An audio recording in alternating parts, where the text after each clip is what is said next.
I am Karen.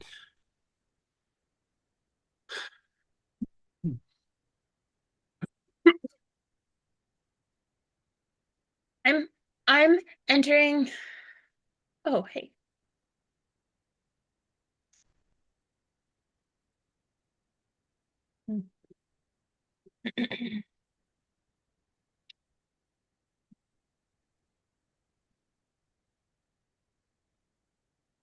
I am here. Just let me know when I need to pay attention to things.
We're not recording yet, right?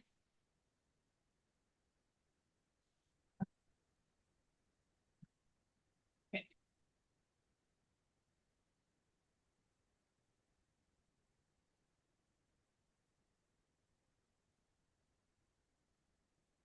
Alexa, notification.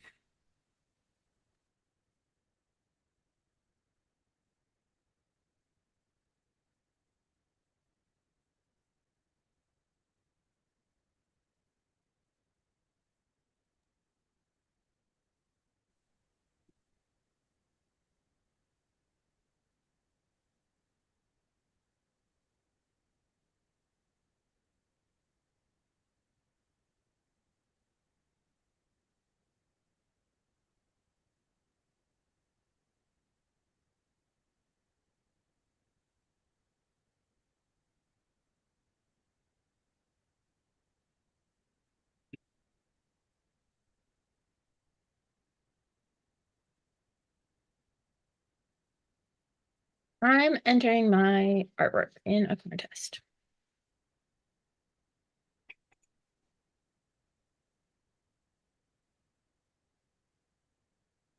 They ask for a display name. That's my name, right? Because later on they ask for an artwork title.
Apologies, I was muted there for a Oh, minute. Can everyone hear me now? Hello, yes. everyone. We are live, right? Awesome. Oh, Okay.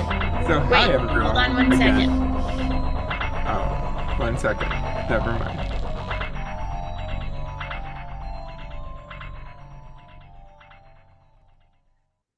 That was a mea culpa. I can, oh, Hello, hello. everyone. How's everyone today?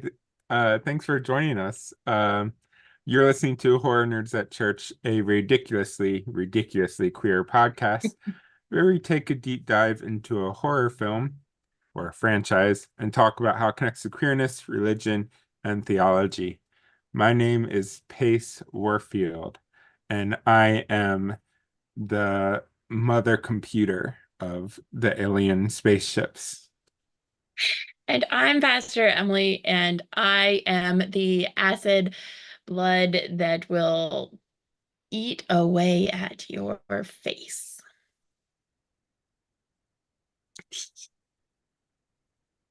I'm Suzannah, and I am the super advanced technology of the spear from Prey. Ooh, Ooh, I like like it. it. Follow us on Patreon at patreon.com/horror nerds at church. Starting at only $5 to sign up. It is way cheaper than that fancy techy spear. And dropping on Patreon this month, you get our BooTube episode on Andor, which we have still yet to record, uh, our movie commentary on Spaceballs, and a special horror buffs offering of Close Encounters, an episode on Close Encounters of the Third Kind with Kay and Rory Roloff, which is super duper exciting. Yeah, I'm excited for it. Just for note, if you are at home listening, we are an after hours podcast, so just note there'll probably be some adult language and adult themes in tonight's broadcast. And also, for those of you listening on wherever you get your podcasts, we will have content warnings in the show notes. Indeed. Beyond that, how's everyone doing? I'm doing great. I'm drinking Predator's blood, which is looking a Hmm. little bit different from the first time I had Predator's blood that friend of the podcast, Brooke McLean, and I made for Sabbath Sips because I didn't realize I didn't have triple sec in the house. Um, but I'm enjoying it. And if you want to drink your own Predator's blood, you can always go to our TikTok link, which I am going to um, send to Susanna so she can put it in the chat, maybe. I Huh? think Huh? it's also in our pinned comment. Oh, perfect. But yeah, join me in drinking Predator's blood. I did UV blue instead of triple sec, but you do you. Susanna's I do has love blue UV blue. curacao. Mm-hmm. Yeah, that's great. So I'm doing great. Also, last night was my dog, my night with the puppers, so I'm nice and sleep deprived. How about you? Perfect, perfect. I'm doing well. I am not drinking alcohol today. I'm drinking a Waterloo seltzer water, which Ooh. theirs is flavored watermelon, and they were on. I've had them a few times and really love their flavors, but they are on sale at Cub Foods, where I go shopping a lot up here. Mm. And I bought, and there are a lot of new flavors I hadn't tried. Watermelon was one of them, so I'm like, I'm gonna try it, and I'm glad I did. It's really good. Nice. Um, I am I, yeah, please. I am drinking whatever Emily gives me to drink. Therefore, any technological difficulties that you may see have to do with whatever Emily gave me to drink. And It Perfect. is, yeah, hers is Predator's blood, but with blue curacao instead of triple sec. So it's a lot bluer than I anticipated. it matches my headphones, so I'm okay Yeah, with it's that. I love practically it. blue buns, but it's a sour drink instead of a Sweet drink like last week. So 2 things, I look forward to doing more live streams of this. We're gonna work on this platform, hopefully be able to put comments into the stream where people can see comments into the stream, whether those comments are coming from Facebook or YouTube. It could be part of the stream, unless they suck, in which case we will pull your comments. But we do not handle any kind of bigotry here. But outside of that, yes, and we'll put the comments up. We're looking to add TikTok live to our lives, hopefully, when I figure out how to get them all. So at this moment, we're going to our Facebook pages and to our YouTubes, and then hopefully by next time around, we'll send to our TikToks too. So that's the plan. There should be lots of lives, and provided I don't get too plaster, because I'm still in puppy life right now and doing all of that. Training of It's puppies true. and stuff. It's her turn tonight. Yeah. And now, actually, this is Oh, not fun, my fun. Yes, it's mine. So I get to sleep on the really tiny couch, and I'm gonna need this for my back. I'll be all loosey goosey, so I'm thrilled about it. And I will stop talking now because this is your podcast. Oh, and I just spilled. Oh, things are gonna get messy tonight. I mean, it's that sips. Alien franchise, so It it is. fits right Everything in. is messy. If it's sticky, an alien's about to pop out. Yep, sticky and gooey. Yeah. That's what I learned from Alien. Sticky, gooey stuff. It's an alien. Soon. Coming. Okay, Yeah. I'm not kink shaming, but that is also quite a kink, and there are lots of things that are available for that. So I was confused. It's true. If it's sticky true. and aliens popping out, just sounded a There, lot like some toys I've seen before. there's a lot of egg laying inside of humans in this franchise. And I've talked I'm not going to share again because sharing it twice this season was more than enough. But I do get into some kink around that in some past Also, episodes. you got a haircut, Pace. Oh, I did. Yeah. It's gorgeous. Thank you. It's I very butch got it lesbian. Friday. It's very Yep, cool. living into my butch vibes. It's very sexy. I Okay, love it. really am. I'm speaking of, I also got my Fangoria Pride shirt. So I have 2 complaints. First of all, I love Fangoria. Amazing horror magazine, one of the longest running horror magazines. You put in exclusively to horror cinema, and other horror media, but especially horror cinema. Love them. TJ Tranchel, one of our guests on the podcast, reoccurring guest, has published in Fangoria. Anyway, great place, great company, and they are very supportive of queer people. But 2 very minor complaints about this shirt is this shirt I got this year.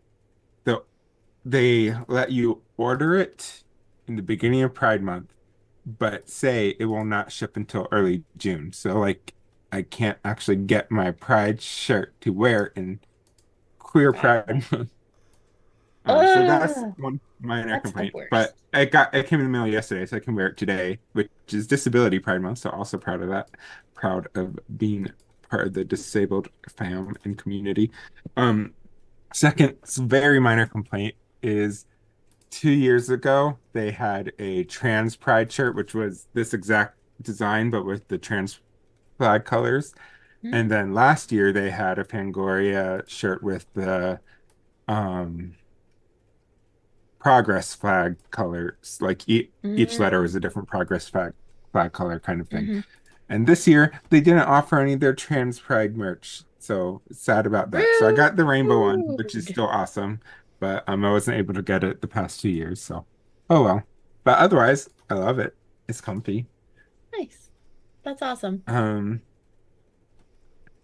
I've been reading. Well, last time we talked, I mentioned that I was on a dissertation retreat, and so I wanted to share a little bit about that. I don't really think I've talked about I my don't think you have. dissertation on the podcast much, Yeah. aside from just generally Tell saying us, what it Pace. is. What are you Yeah, yeah. dissertating? So, Have you what I used think it, I like, have said mostly done with before, my drink? Sorry. I love it. What I think I've said before on air is that my podcast is on Martin Luther's Genesis lectures, which were lectures he gave over 10 years of his life, pretty much the last 10 years of his life. And I'm writing a queer theological anthropology based off of Luther's Genesis lectures. Hmm. But the chapter I was working on that I started last week that I'm working on now is the first chapter where I'm dealing directly with the Genesis lectures. And so I've been reading two books related to that. I don't want to quick shout those out, but the first is Jack Halberstrom's In a Queer Time and Place. And then the other one is Alison Kafer's Feminist Queer Trip, uh, Feminist Queer Crip. It's almost a tongue Hmm. twister. But Oh, both for are real. excellent books, and they both talk about crip time and queer time and temporalities. And so my chapter right now I'm working on is talking about how the notion of time is related to anthropology, so the study of what it means to be human, um, because humans are in time, and then also the way that both J. Jack Halberstam and Alison Kafer talk about time is talking about how queer time and crypt time are kind of crypt time especially is kind of a joke. It started out as a joking way to say that like if we need to be there at 3 o'clock, but in crypt time it might actually be like 4 o'clock because of things like ADHD or also things taking longer to get ready or Hmm. a pain flare up, all sorts of stuff. So it kind of started as a joke, but now it's something scholars are actually talking about as like the ways crypts and queers interact with time, but also the way culture kind of pulls us out of time and prevents queers and crypts from having a future, and also erasing us from the past and stuff like that. So I'm tying all that in with what I'm talking about in Luther's Genesis lectures, his notion of paradise before the fall of Adam and Eve, and how that's kind of this past temporality, and how does that play out for contemporary queer and crip folk. So that's the chapter I'm working on. Nice. I love hearing the updates about the chapters you're working on Thanks. because it's like I get a little glimpse into contemporary, delightful, amazing scholarship each time, which is awesome. Aw, thank you. Yeah. Means a lot. Yeah. And now I that I was just gonna quick say now that River, friend of the podcast, River's project is more developed. Next time we have her on, I really want her to talk a little bit about her project too. It's really good stuff. I know, me too. It's super exciting. I actually started a new book. So I'm still Ooh, working on yay! the Lunar Chronicles, but I started um reading the audiobook for The Force Awakens, the junior novel, Oh junior yeah. level novel. It's like junior high-ish level novel for novelization of The Force Awakens for our next week episode, Star Wars Lit Retrospective. I still have to like find all the kids' books, but in case you were curious what area I am covering. Um, but yeah, I'm excited for it, and it's Yeah. been fun to like listen to it because I haven't ever like the only Star Wars books I've read up until now have been the From a Certain Point of View books. And so having yeah, I'm just excited for another Star Wars novelization. And eventually I will get to the Leia trilogy, which I'm super excited Yeah. for. Um, I just finished Star Wars Kenobi by John Jackson Miller. It is no longer fully canon, but it connects very closely to a From a Certain Point of View, the first volume story in there that John Jackson Miller also wrote. So he kind of, through that From a Certain Point of View short story, is able to kind of potentially bring the Kenobi book into canon. And it is so good, especially with the TV show we talked about. So both the Kenobi book and the TV show, like they work together pretty well still as well. In the Kenobi book, uh Obi-Wan it takes place immediately after Obi-Wan lands on Tatooine with Luke and gives Luke over to um Uncle Lars and Aunt Beru, and it basically follows him for his mm, first few months on Tatooine, and it's really good. okay. So Hmm. that was my most recent one. If you Nice. Have any of you all been watching anything? Any new shows, movies, We watched Doctor Who today. I don't updates? remember if we watched it before last week or not. The Outstanding, which is like a queer Hmm. comedy thing, Oh, was cool. fascinating. And then last night I started watching Standout, which is like the precursor to it, maybe, or like I don't know. It's a bunch of queer I think I've comedians, and seen I love it. Stand Out. Yeah. Yeah. Yeah. Standout, I think, is Fun. older, and Outstanding is like the new. A lot of it is just like sitting down with queer comedians and being like, hey, tell us about how you came to comedy and queer comedy and what that was like. And it was fantastic. I loved it. Awesome. Yeah. Uh, Yeah. on my flight back. So if you remember last week, if you all watched or listened last week, I was in North Carolina. Now I'm back in Minneapolis. Happy to be home. But and be with the dogs. But on my flight, anytime I have a long flight, I always listen to audiobooks, but I usually also it's kind of become a tradition. We'll listen to a Margaret Cho comedy special, and She was Margaret on Cho is one of Outstanding my and Standout. Yeah. right. She's one of my favorite queer comedians and just so funny. And so I don't know why, but it's just kind of become a tradition that anytime on an airplane, I listen to Tig Notaro, who's also a queer comedian, Yes. and Margaret Yep. Cho. That's So fantastic. I love it. I love it. Good choices. Good choices. I thanks, think Suzanne's thanks. also been like, oh, we also are kind of watching Jinx, the like documentary about the guy who was famous and killed his wife and then got in trouble for killing somebody else, but then got off because all they could Oh, prove was that he dismembered the person. And then the yeah. documentary from the first season of the documentary, at the end, he accidentally says stuff with his mic cut, and so then he like they catch him on No it, spoilers, no and so then there's spoilers. another one. No I don't spoilers, no know. spoilers. Okay, the Jinx. Have you heard of the Jinx case? Yeah. Okay, it's about rich white men gone amok and what they can get away Hmm. with. This is my Uh-huh. take. Okay, Yep. it's like Yep. so like wife disappears, everybody's like I don't know, and then like the cishet white women that like support him, and then it bites them in the ass. And anyway, so this documentary uncovered new evidence. It was in 2015. That evidence was brought forth after the documentary, and he went to jail. And then this is the the season two is what happened after the evidence was brought forth, and like I chronicling love that. it. I haven't seen It's season two. I it's good. I was think gonna I've say, seen I season. think I'm still on season one. You're still We on got season to one. like, yeah, we got to the dismemberment part, and we had been watching it during meals, and I was like, no, cannot do Yeah. that. Yeah.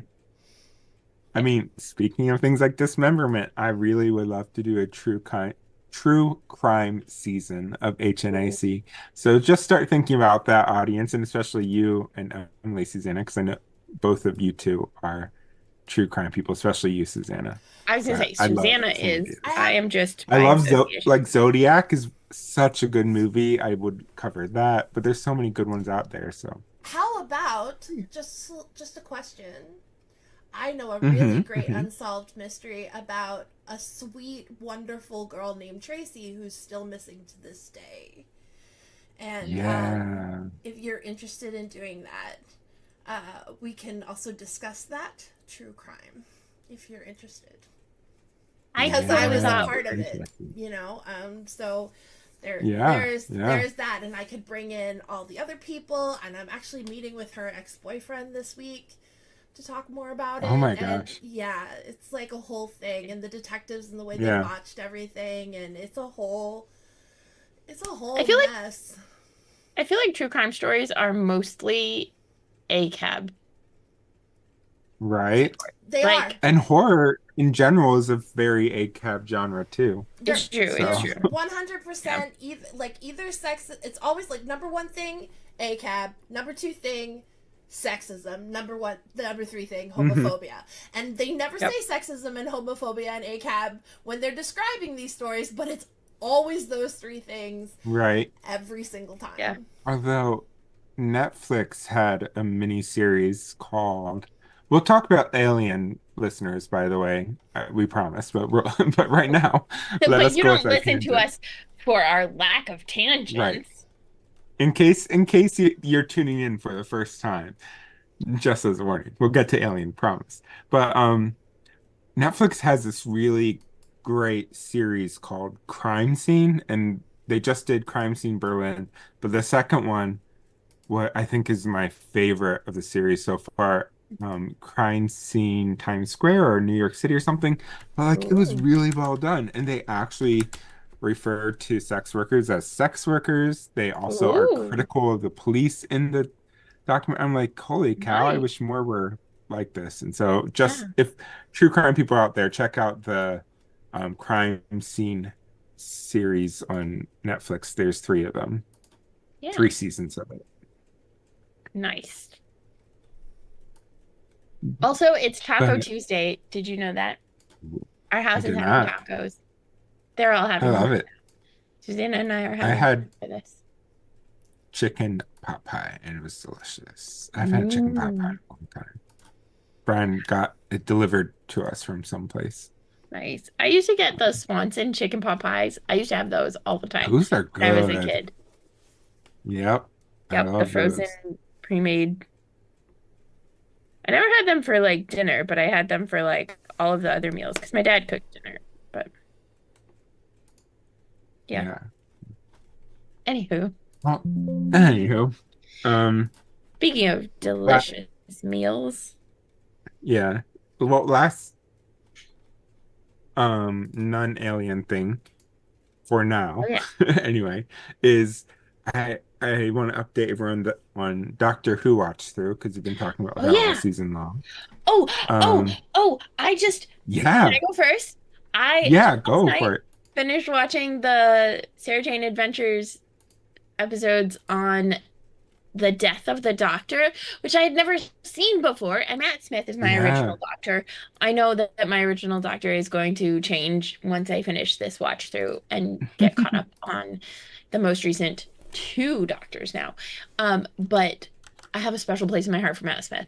And I didn't know that Mhm. he was on Sarah Jane Adventures, and so it was really fun. And right now, Classic Who watch through, the Doctor is with Joe, and so I Yeah, got to see Joe, now Jones, on the Sarah Jane Adventures.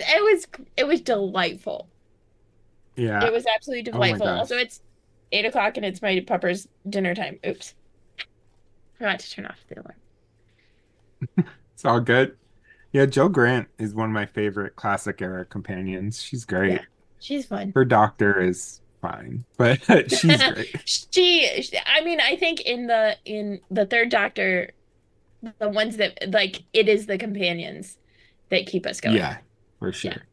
And like I get it. Like it's fun to see the doctor as this very kind of like arrogant gay scientist wearing opera coats and shit. Like it's fun. It's a fun version of the doctor, but I do it's like the just outfit, the cape. yeah. Like I always wanted a cape, so I'm here for that. You've gotten to the master episodes, I hope, or not Yes. yet.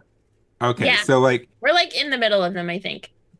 yeah, the master, the Robert Delgado master and the third doctor are so gay for each other. I love Oh it. my It's like there's gosh. so much sexual It's tension so between them. true. It's so And so, true. and then also there seems to be this kind of like a little queer relationship between the brigadier and the doctor. And then Joe, Always, you just always. know Joe and the doctor are dating by the end of the their time together He too. Like definitely it's goes this from whole total queer dismissal. throuple Yeah, situation going on. he definitely goes from total dismissal of her to like very concerned about her well-being. So, Yeah. yeah, that Yeah. tracks. And it's like we've learned from now, especially after the David Tennant era and stuff, that the doctor has kind of a special romantic attraction toward the young white blonde-haired like 19 to 22-year-old women, and he dates a few of them, like Joe Grant, like Yeah, Rose. So it's a thing. yeah, Um, true. It's a but it big started thing. here in the Third Doctor. So now you all know if you didn't know that. The origin Um, of the Doctor. right. I am just about finished with Matt Smith's era. I just have the 50th anniversary, the Day of the Doctor, the one that was the crossover with the War Doctor, David Tennant and Matt Smith. And then I Mm. have the final special, which is the name of the Doctor, and then that's the one he regenerates into 12. And in Classics series, I'm about halfway, no, in the second season of the fourth Doctor's era. And the fourth Doctor is just so fun. So I'm just super excited because soon will be Sarah Jane. I think she's the next hmm companion for me. And I just know her right now from Sarah Jane Adventures and her one like cameo on Doctor Who. So yeah. yeah. Someday I So think we're she's gonna end up with like some Doctor Who podcast. We yeah. already do Doctor Who for BootTube like once a year, so you know. Yeah. Oh, we didn't do it this year, so we'll have to do That's it in because there our was like a fall season, I guess. strike and we were supporting the strike because we No, believe in we did. labor. No, you're right. It was in 2022. So 2023 we didn't, but we can do one this fall probably. Yeah. I mean, there's got to be witches in Doctor Who. There are, and also There's a lot of there witch are, including the Shakespeare episode with 10th Doctor, if you remember It's that one. true. I do love that one. But I would love, we've done two modern series Doctor Who episodes. Or Boo Tubes. I'd love to do a classic series now that Emily's seen a lot of it for our fall Boo Tube. Ooh. By Yeah. then you Are will have there met the witches in classic Doctor Who. Okay, I was gonna say, I don't think I've met them yet, The but Sisters of Karn are what they're called. mm, You have sounds probably met them familiar. in New Who. They've been referenced a lot in New Who, and they Okay. make I one was or like, two they sound appearances in familiar, New Who. but gotcha. Yeah. Yeah. Anywho, Okay. Anywho, look at that. so We good. are here to talk about aliens. So, What? yay. No way. Um, so just in case you didn't watch our Star Wars, this is your first time tuning in, our Star Wars retrospective. Our retrospectives basically uh our end of the season. We basically talk about some of the big themes that have come up. We play a game, a sentence based on a sentence summaries. Okay. We rank the movies, and then for the horror ones, we talk about our favorite kill. Then at the end of the episode, we'll talk about our witch season picks, which we also mentioned in our Star Wars episode.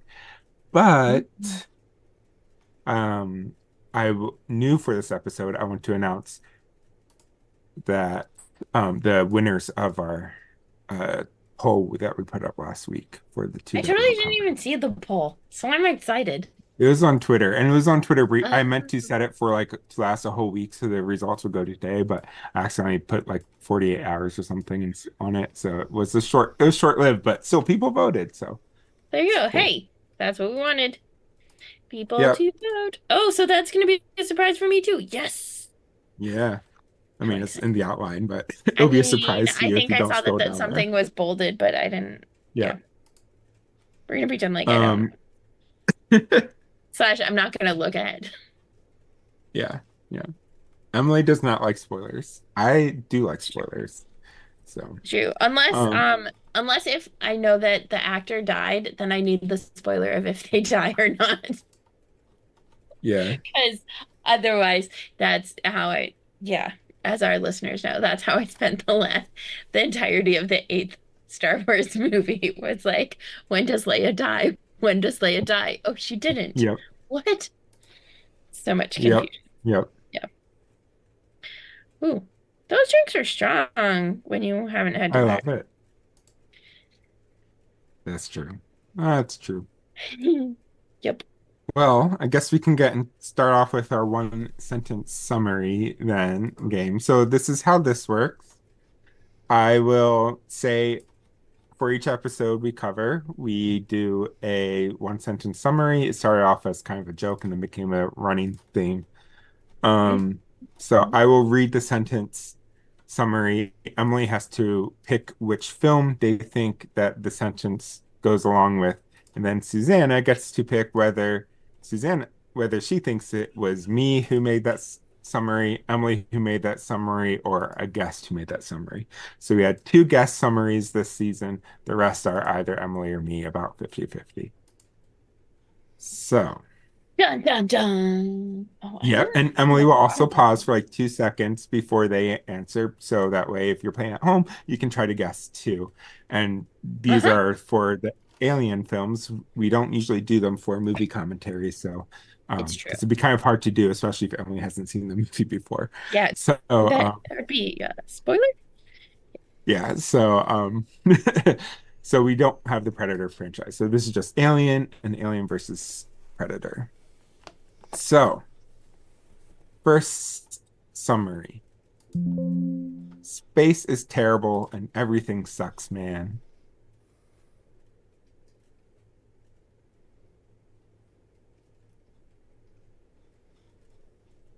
I'm just gonna scroll down to the list. Yep. That tells me space is terrible and everything sucks. That's terrible. It's not an Alien versus Predator. I'm gonna go with Aliens. No, wait. Aliens come to Earth. No, wait. Ah, okay. Full disclosure. I have not watched any of the Predator series movies since August. And I watched the Alien movies a while ago. And a lot has happened in my life since then. Yes. I'm gonna go Aliens. I think it's not. No, Incorrect. I think it's Alien 3 theatrical cut. Correct. Yes. Ah, ah. Now, Susanna, do you think that was Emily, Pace, or a guest?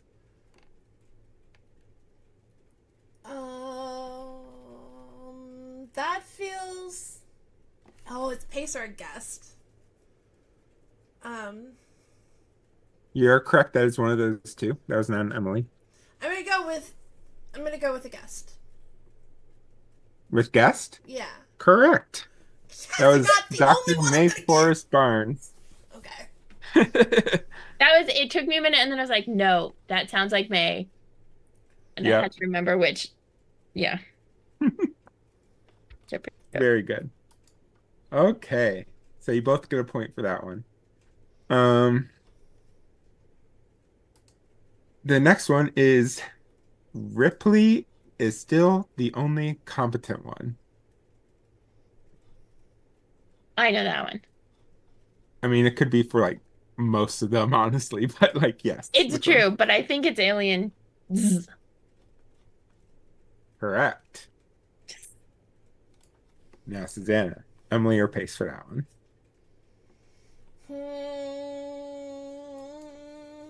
That feels like an Emily. Correct. You both are acing this so far after Look last at us go. week's After last time where we okay were terrible performance. at all of them. Admittedly, there were a lot more last time. True.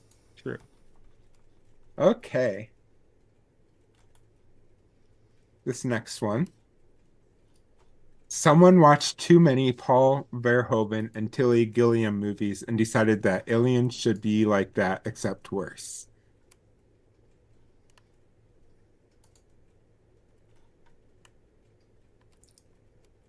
That is Pace. I don't know what it's about, but that feels like a Pace. No? I well, if I say that, then it kind of spoils which one it is for Emily because we only had one other alien guest. I was gonna say, I think it's a guest. I think he was on for Resurrection. Was Jeremy on for Yep. Resurrection? Yeah. So I think it's Yes. Alien Resurrection. Yep. Very good. I was thinking it was a guest before Susanna said anything. So hmm hmm just for clarity. Yeah. And it's very on brand for Jeremy too. I love it. Yeah. We had such a great conversation for that one too. Yes, Um, I'm excited. He's going to be on Nerds at Church, as ooh, are both of you for our yeah, superhero spectacular. right. When does the first episode go live? Or has it gone live already? It has not. I'm not telling. It's going to be a surprise. They don't know. Because you don't know yet. They don't know. Uh-huh. I gotta do a little bit. I figured that was probably the case, but yeah. No, I think the intro episode is ready. I have to double check if the first episode with some fabulous guest. I wonder who that could be, is ready. I don't know. no clue. But we're trying to be ahead on the editing, so there's time to do the video and transcript stuff. So That's really smart, though. yeah, We'll see. We haven't announced on air yet, but Suzannah hinted at it. But we are very likely changing format for season 7 a little bit. But we'll talk there at the end about that. So the next one.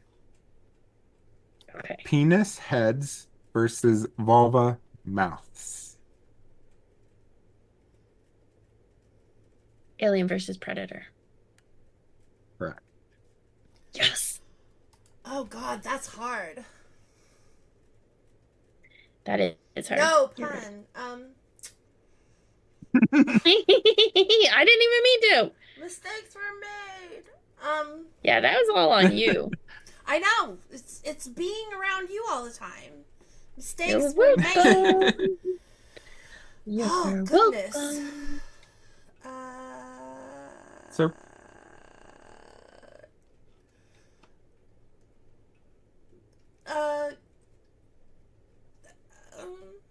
Emily? Could be either one of you. nope. Oh. It was me. Yeah, I wasn't sure either. I didn't follow the space format all the time, like Emily accused me of. There were some times I did not. It's true, but like Most the of the vast time I majority of did. the time, it was some version of space something. But Yes. Okay. AI versus AI Lien.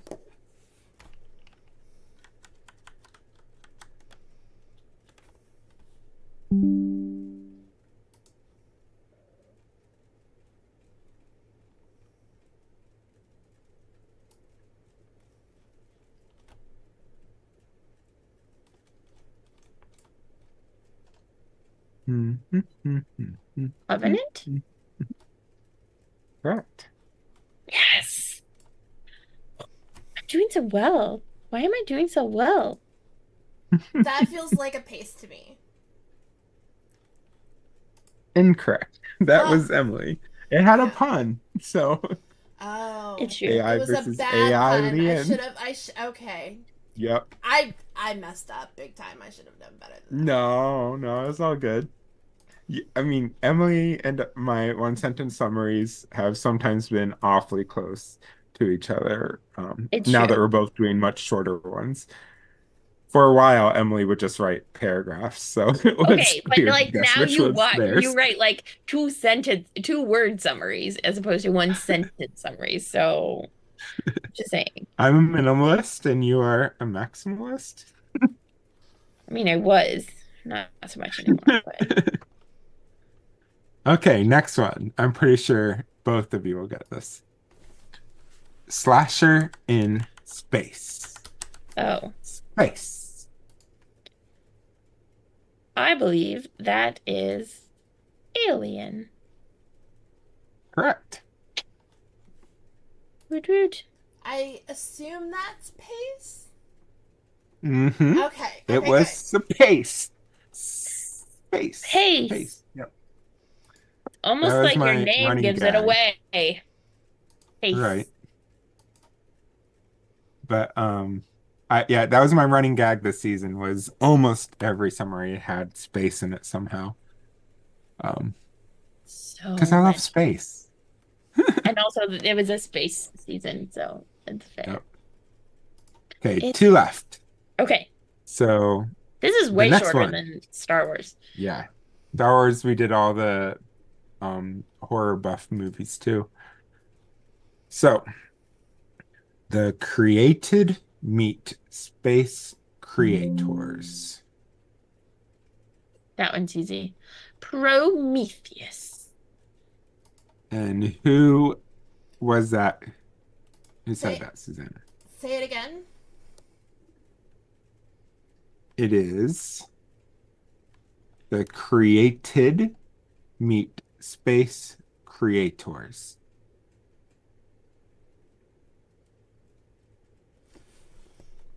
Pace?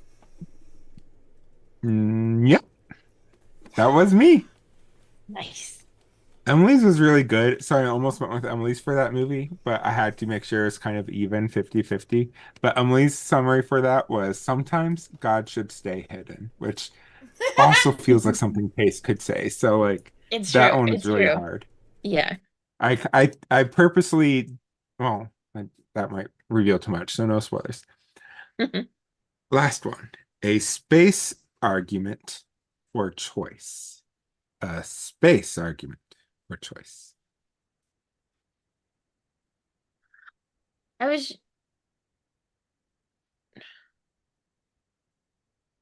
for There's choice? only one left. For choice? For choice. I feel like the one left is the Alien 3 assembly cut, but I don't remember when we did Aliens versus Predator Requiem.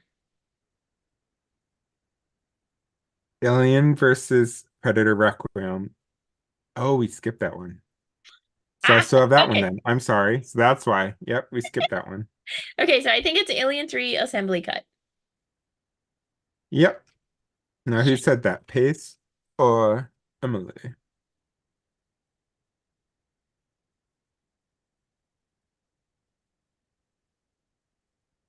That's hard. Mm-hmm. I intentionally picked this one because it would be hard. Okay, say it one more time. Feel your A vibes. space argument for choice. Emily. Correct. I Much better picked than last time. that one Much. because it had space featured prominently, which was my running thing. So I was like, maybe that'll trip someone up. Ha ha! But you saw through the trick. No, I Okay. just Yep. haven't drank all of this. But Yep. otherwise, I would The not have last seen one through the by trick. last one by process of elimination is honestly one that a sentence that could have been literally every single one of these movies. A woman is ignored and still saves people. Yep. Alien versus Predator Requiem. Yep. And was that an Emily or a Pace? That does feel like an Emily. It was correct. So Emily beat you only by one. You only got one wrong this time, Susanna. Emily got 100%. You got 95% or whatever. I don't do math. That was awesome. Well done. We both did really awesomely. I'll drink to that, except I don't know where my water bottle is. But I'll pretend to. Okay. And I'd love for you listeners at home to leave in the comments or reach out to us with how many you got right if you were playing along. Yeah, let us know. Maybe Yeah, yeah. we'll give I don't know, surprise extra bonus discount to whoever got the most Or on I'll our. send you stickers. I have so many stickers, Oh yeah, HNAC stickers. we have stickers. So to one random person who comments, I will about how they did, I will send out stickers. Nice. So now we are to the common themes. So each one we do our deep theological deep dive, allegedly is what it's called, but more often than not, it's talking about the sexism and queer phobia of the movie and racism of the movie, which are theological things, Yes. but rarely, not rarely, but those tend to be the main things. Then we talk about the theology some too. But this, surprisingly for the Alien franchise, you might be thinking, or unsurprisingly, this was a very theological franchise. So we dug into some really deep things this past season. Yeah, there was so much theology. Now I have to go back up.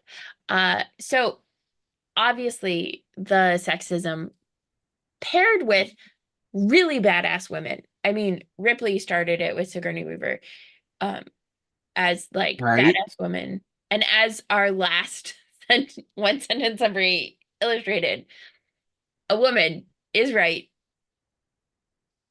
Everybody ignores her and she still saves people. That is the theme for almost every movie. Mm-hmm. Except for maybe And some in of a, the Predator movies, but even like Prey and yeah. yeah,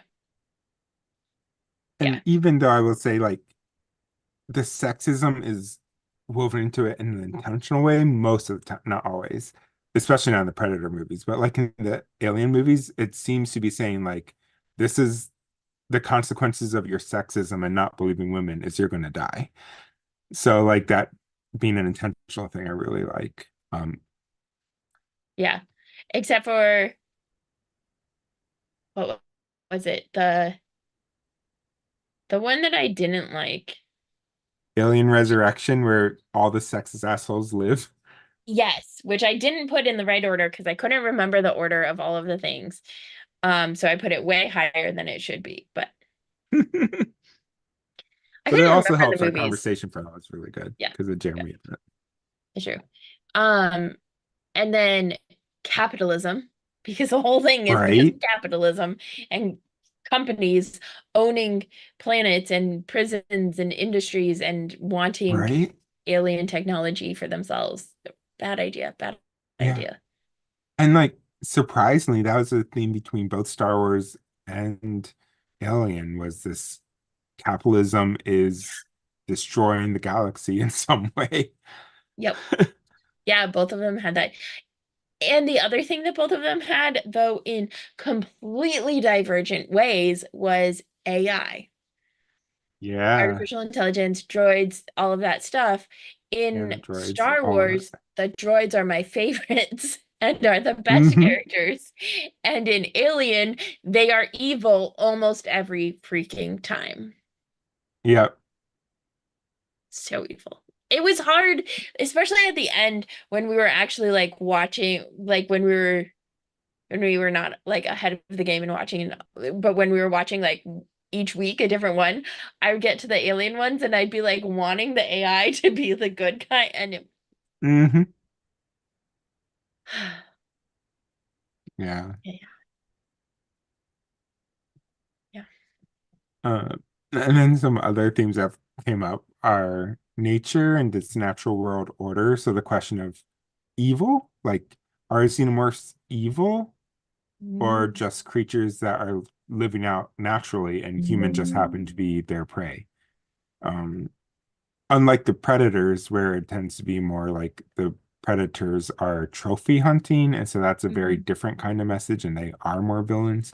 Whereas Yeah. the xenomorphs just seem to be this like natural destructive force for humans, but does that necessarily mean they're evil? Or are they just trying to live out and they'd attack whomever for food and whatever else? Yeah. Um, It's Trixie. and then we get, speaking of Trixie, Bilbo was one of our AI, Trixie It's Hobbit. true. Um, Trixie the Little Hobbitses. Also, as many sci-fi franchises are obsessed with, this one also has a meeting God theme, especially in the Prometheus and Alien Covenant movies. It's a, it's this, we talked about it, and I think it was Prometheus, where Mhm. I went on a rant about how like why are cis men obsessed with meeting God in this way and showing it to us in a million science fiction movies? It's Um, because they think God is going to look like them because they've been told for millennia that God is going to look like them. yep. You know what? We God also, never does. right, right. We also have body horror in this franchise, but in a different way than like the Nightmare on Elm Street franchise. Mhm. Whereas this really juxtaposes bodies as sources of horror and pleasure, like when the alien will kill people in the shower scene, which is like they are Mhm. experiencing bodies through pleasure. And then the alien is also destruction and causes horror and the chest burster scenes and all those things. Oh my gosh, so Um, many chest bursters. right. Technically And more then than jazz hands. yeah, yeah. Um, and then also the way the aliens were designed intentionally to look very phallic, and then also the eggs as very vulvic, and then just the franchise as a whole, but especially the Alien film. In Queer for Fear, a book that I talked about on the podcast before, the author did this survey of all these queer people what their favorite horror film was, and Alien won by leaps and bounds because of the way in which there was a queer designer Mm-hmm. who helped shape the xenomorph design and stuff like that, and all of those things. So queering boundaries and edges and genders, especially as Ripley gets more and more butch as the series progresses. Yes. Um, And Yeah. then we have Predator, which are very racialized, meant to, they have like hair and dreads, they have like this dark skin, and they're these Ugh. like predator, like the gross racist assumption that black men are predators inherently just by that. And then we have the Predator, an entire franchise about these aliens that are coded very black. So, Yep. Black and male, right? Like they don't look like yep, females. exactly. They look like black. They're supposed to be black men, which is so problematic. So many Hmm. levels, which we Hmm. talk about in the movies. We talk about it mostly Yep. during the movie commentaries, but we also talked about it Hmm. some during our Alien versus Predator movies. Yep. Yep. Hmm. Um, And then one of the reasons we paired Star Wars and Alien together is because there are some really weird ways that the franchises intersect. A Hmm. lot behind the scenes of intersecting, but also some thematic things that are a little bit intentional, a little bit unintentional, I think.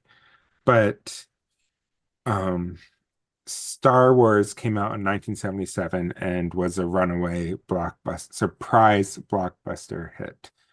And every studio after that was basically scrambling to come up with a space movie to kind of crash in on the Star Wars craze. And Hmm. Alien was funded by Fox because of this. Like that was the whole reason this was funded, and greenlit. And they took it in a horror direction instead of an action direction. And like it's just a really interesting film. But like the whole franchise was created through this um reaction to Star Wars. And so then the series just keep intersecting a little bit. So Empire Strikes Back comes out in 1980, Return of the Jedi comes out in 1983. And because of the success of those two, Aliens was greenlit in 1986 and Alien 3 came out in 1992. Um, and then when George Lucas announced he was going to start working on the Star Wars prequels, Fox quickly rushed out an Alien Resurrection film. Uh, and if you watch it, you can tell it was kind of a I quick was going to let's say that was obviously a little yeah. haphazard. And then yep. And then the three prequel series movies came out, 99 through 03. And then Alien versus Predator came out, Alien versus Predator Requiem came out, but kind of taking the franchise in a new direction because Hmm. Alien Resurrection sucked so badly. Excuse me. But then Prometheus came out around the time that Disney purchased Lucasfilm. Uh, and then Force Awakens came out, Last Jedi and Alien Covenant came out in the same year.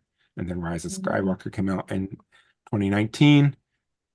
COVID kind of changed film for a while. So we've seen a Hmm. lot of Star Wars TV shows, but not Yeah. movies. But now that Star Wars is starting to ramp up production for some movies, We also are getting another Alien film this year, this August, which we'll cover at some point in the future, Alien Mhm. Romulus. So like all of these things, Yeah. like the franchises are just kind of tied in that way. But that much said, also thematically, what are some of the things that either of you have noticed connecting the two franchises? I mean, there's still the sense of like sexism and racism. Right? That is definitely like rampant in both, and capitalism, as we mentioned.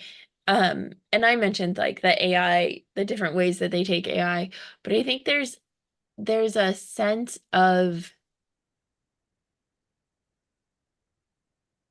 time that's interesting. And Mm. I think partly because I, every time we watched an alien movie, was like, wait, so is this before or after like I had trouble figuring out what the sense of time was, and part of that is that there were, episodes that were like prequels and then retconned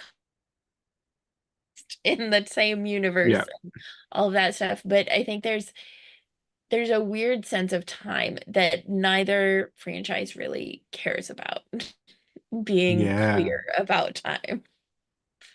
But And while Alien started off trying to be very grounded in science, it was still very much a sci-fi universe and some fantastical elements. But mhm. even just the tagline saying, no one can hear you scream in space, or whatever, in space, no one can hear you scream, or whatever is, which recognizes the reality that sound wave that you cannot hear sound in space and stuff like that. So it's just like trying to ground itself in science, and Star Wars from the beginning being very much sci-fi fantasy and the space opera, not as Yeah. much concerned about grounding in science. Yep. But then as the franchise went on, aliens seemed to care less and less about being grounded in science and became more and more influenced by that like space opera-y vibe. Um, and then with the the prequels, the Alien prequels, Prometheus and Covenant, like those were trying to pivot and go back to that more moody, atmospheric, Yeah. grounded in science kind of. I have Yeah. feelings. I would never have watched these if it weren't for Pace encouraging me to, and Same, I'm same. looking I at love them. hearing that, honestly. So, like, my feelings are thus Somebody has had more of the blue drink. a lot more. I love it. Please The share. Make sure you're unmuted though, just in case. I think I'm unmuted. I'm unmuted here. Okay, I'm perfect. unmuted there. Okay, thanks for reminding me to check because I have to unmute in two places. All right. Yep.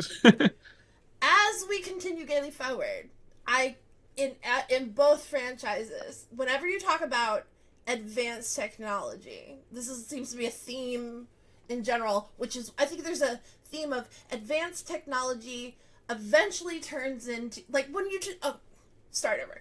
When you're talking about evil, the conversation eventually turns to Hitler, right? Mhm. I've noticed that when we talk about it's a similar thing is that when we talk about advanced technology, it eventually comes to birth is weird and gross. Yeah. Whenever men are involved, gay or straight, Hmm. it will eventually come to birth is weird and gross. And Yeah. this like dichotomy of fascination with the ability of creation and Yep. also horror. So like I feel like men, gay or straight, as we can see because both are involved in the production of these films, men will like there's a culture in both gay and straight ones of ew, ew, ew about birth. It's gross, it's sticky, it's wet, Hmm. it's ew. Hmm. But then there's also this underlying realization of the fear of it, the terror of it, Yeah. right? Like Mhm. it's a terrifying, horrifying thing, and also why can't they control it? because it Hmm. eventually ends up being a thing, both with like the Clone Wars and like in Star Wars, the last three that came out are more about that. Like, these are clones, and I'm trying to have the Force midichlorians be in my clones and weird ass stuff like The that. prequel trilogy, Right? yeah, was bad. Yeah, but Yeah. it came back in the like in the most recent ones. Like Mm, Palpatine was cloning himself and da da da. Yep. Like so Yep. like yeah. so I feel like they recognize that birth is the like giving birth to another generation is the closest that men will get to immortality, and men are very very obsessed with Yeah. their own legacy, right? But they Hmm. can't Hmm. control birth, and that like Yeah. envy slash horror slash desire to be able to have it under their control, because it's like the one thing they don't have under control, comes out whenever we talk about advanced technology, aka anytime that we talk about space. These Yep. themes Hmm. about Yeah. birth, and it's gross, but I want to control it, and I Yeah. want to control my legacy, and unless I control birth, I can't control my legacy. It's so they Which is, yeah, which is especially feelings. Yeah. interesting, which is like definitely prevalent in the Alien franchise, but also is Hmm. particularly fascinating given our conversation in Star Wars Episode 3, where Padme dies Hmm. in childbirth, and Yep. that piece, right? Like there's Prometheus, where the med bay is only geared towards cis men, and Right. so doesn't know how to perform an abortion, or a Right. hysterectomy or anything like that. And so like those things where it's just like in the year of our Lord, whatever, Right. we Yep. should be doing better. And like, so, so one of the things that fascinates me about Alien franchise is like, by and large, it horror as a genre has used pregnancy, exactly as you're saying, Susanna, as a source of fear because it's a source of fear and anxiety for men who mostly have been producing this. And then you also get some really great women-directed films that talk about the horrors of birth and stuff from a woman's perspective. And I do not know of any non-women birthing people who have made horror films, but please, listeners, if you know of any, I'd love to see those too. But just the ways that it really, the different ways that birth is used as a site of anxiety, as a site of body horror, and how that chest bursters, this way of a male giving birth, in a very male fear around birth, uh, stuff that happens in the very first movie, but also the way that that queers birth too. So there's like this intentional, in some ways, there's pieces that are intentional. By and large, I think it's this unintentional queering of the Mhm. franchise where I can really see the ways Yeah. that like it's queered. Star Wars doesn't queer it as much as Alien franchise does, I would say. Yeah. But Alien still definitely falls victim to a lot of the sexism of the male directors to the point that, like you were saying, Suzanne, the Prometheus movie is takes the entire notion of birth and creation out of birthing people altogether and puts it in the hands of these male-looking giant blue aliens. They're the ones who are responsible for life. Hmm. And And even the so it's like of course this, and you yeah, and even the like subsequent projects and experiments with genetics and birthing are done by the male looking AI, right? Like it's yeah. yeah. So that definitely comes up a lot. And I've talked about this book a few times on the podcast, but I love it. I always want to recommend it. The Silence of Sodom by Mark D. Jordan. He has this interesting section in there about how the church also, especially like the early medieval church, which was very much patriarchal, still in many ways, the entire church is patriarchal today. Um, but like in the creation of rites around baptism and communion, how the church intentionally took out of the control of women and femme people the res the birthing and housekeeping and feeding and turned that into male domains. So physical birth has no importance in theology, in this It's the traditional theology. spiritual rebirth. The actual birth that matters is the one that only a male priest can do, and that is baptism. Oof. That's so shitty. The meals that that the housekeeper makes at home are not important theologically. Only the true meal of Christ's blood and body are the meals, and only a male priest can Which stand is over that. fascinating when we also think about the pandemic and how that shifted people's relationship to Yeah. communion. And like, I have always been very, very much on the side of communion should be an extension of the table, and the table should be an extension of communion. Like, where we should be reminded of dinner every time we have communion, and we should be reminded of communion every time we share a meal.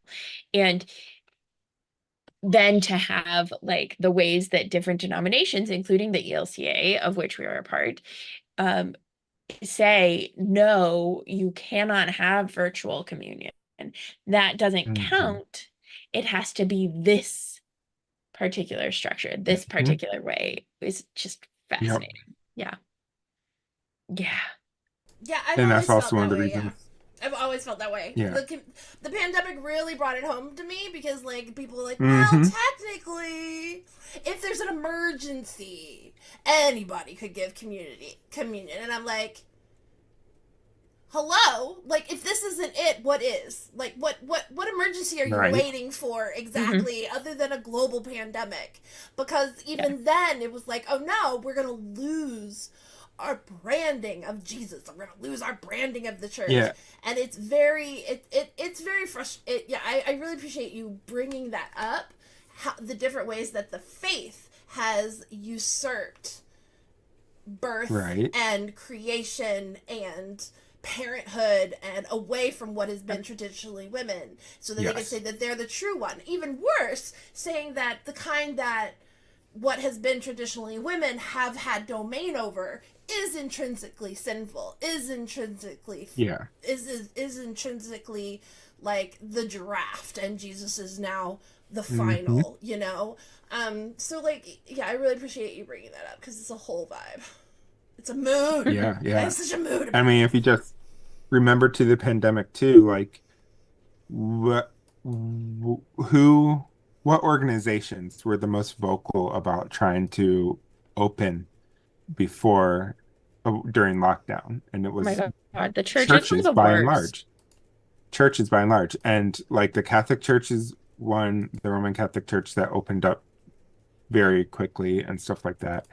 A lot of mainline Protestants tended to be better, but not great. And then things like the ELCA left it up to individual congregations, so that also caused problems and stuff. And so it was just like, it was kind of every church denomination by and large was not really handling it well. So yeah, it was bad news bears. Yeah. As always, y'all comment what kind of connections you all have seen for the Star Wars and Alien franchises, and Predator too. We'd love to hear your all thoughts. Yeah. But now comes to my favorite part of the retrospective, at very least, which is the official ranking of the films. And which is going to be a terrible ranking, because I could not. Now I rank them differently. I'm just saying. Now I would rank them differently. Please don't hold it against me. I shan't. And also, this time I actually have the our rankings from when we watched it too, so I can add that into the mix. Yeah, that'll be interesting to me to see how it compares. So this format of ranking the films comes from the podcast by Matt Gorley, the James Bonding podcast, and he uses it on a lot of his podcasts, and I love it as well.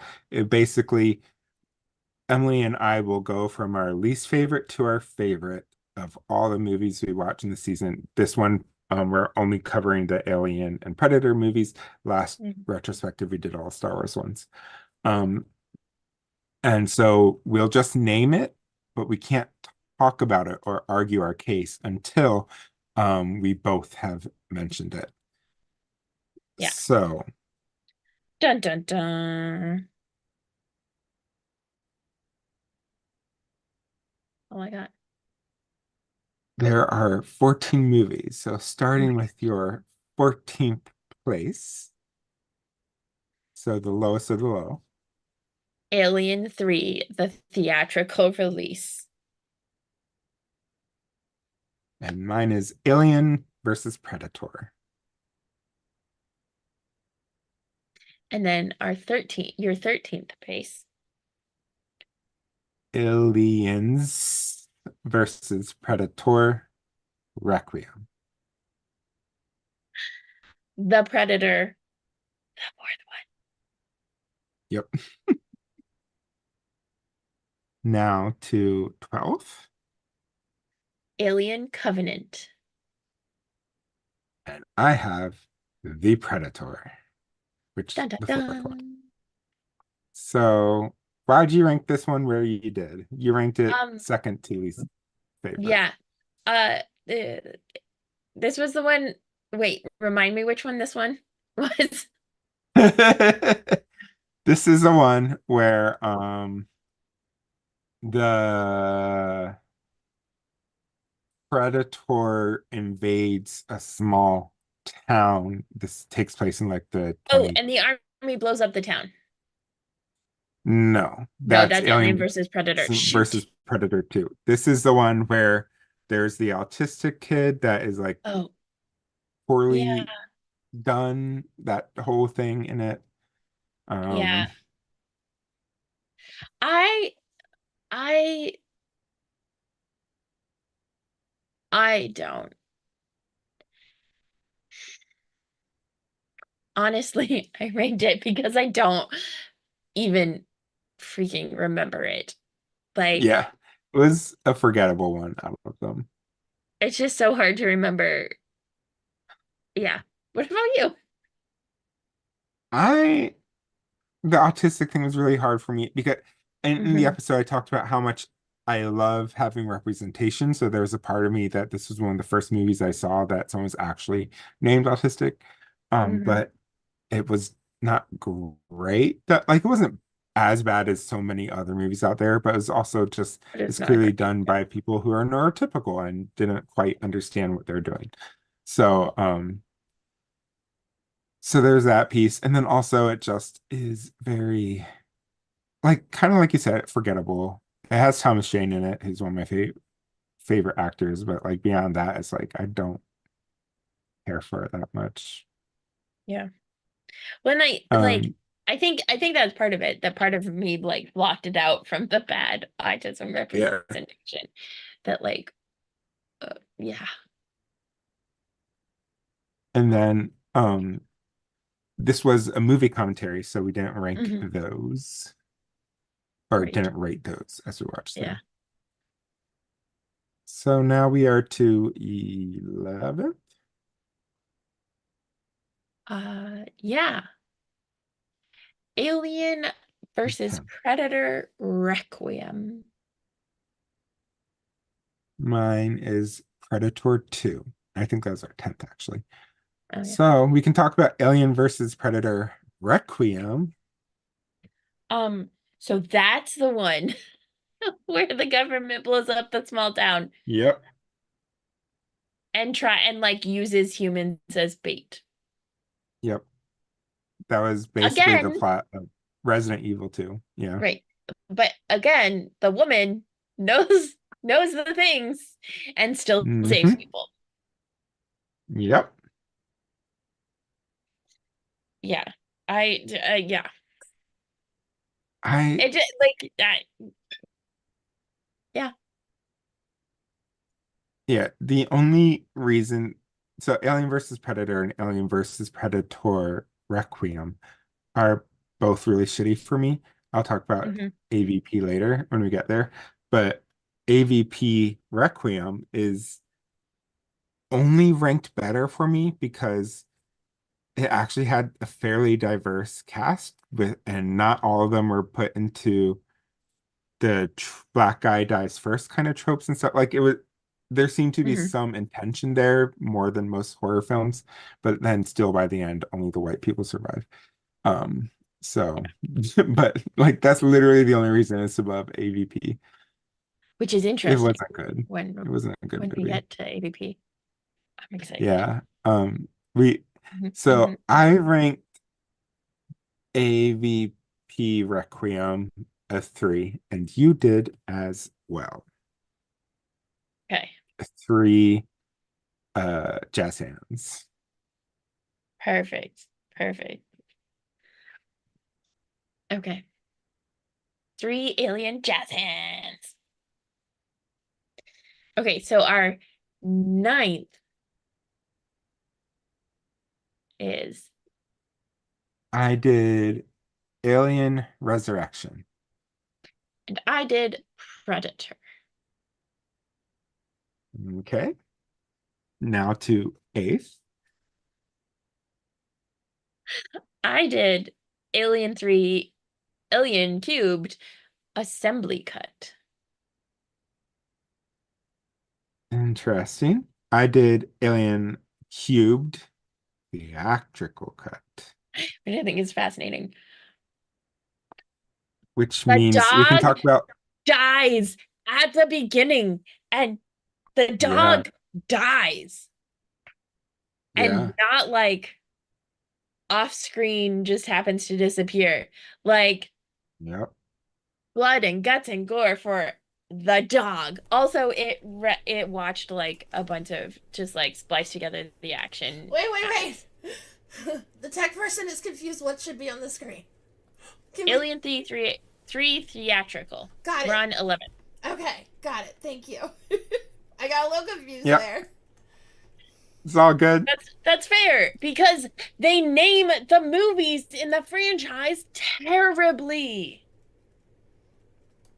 Yeah, both of these are really bad. I think Predator is even worse, but Alien's not great either.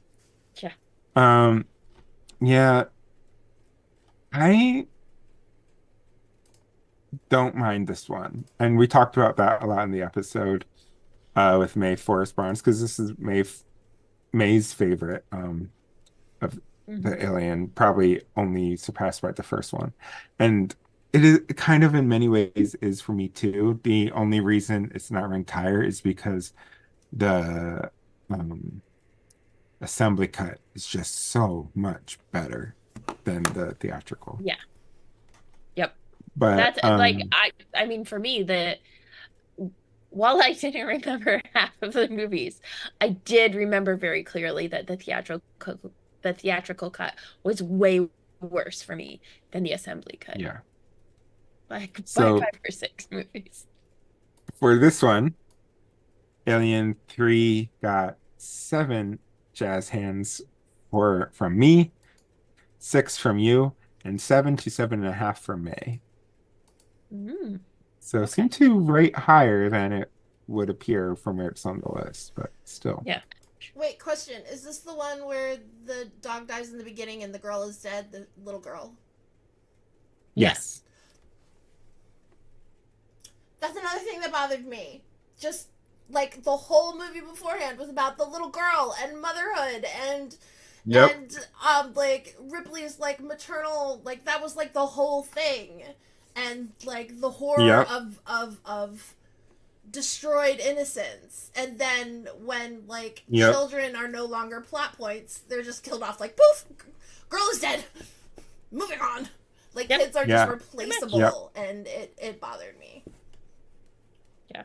And I mean, that was one of the themes of the film was just this nihilism and bleakness Mm-hmm. to the point that Ripley as a person is changed, not only going through grief, but like to this level depressed that she shows very little emotion. She's just very detached from everything. And like I just thought that portrayal was very well done and showed that in a very good way, in spite of all the gross sexism pieces too, and like let's kill off the child, children are expendable kind of thing. So, Yeah. but it was also a pro-choice movie, so that was kind of cool. I mean, You win some, you lose some, I guess. that's a way of putting it. Mhm. Yeah, I forget where we are now, but the next one One, down, two, three, eighth, four, seventh, five, somewhere like six, that. seven, eight. Eight. Eighth. I put Predator 2. And I put Prometheus, but that So we're means we can talk about Predator 2.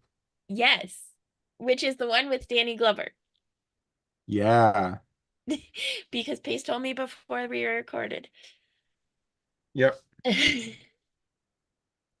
I don't remember anything else about it. It's really bad.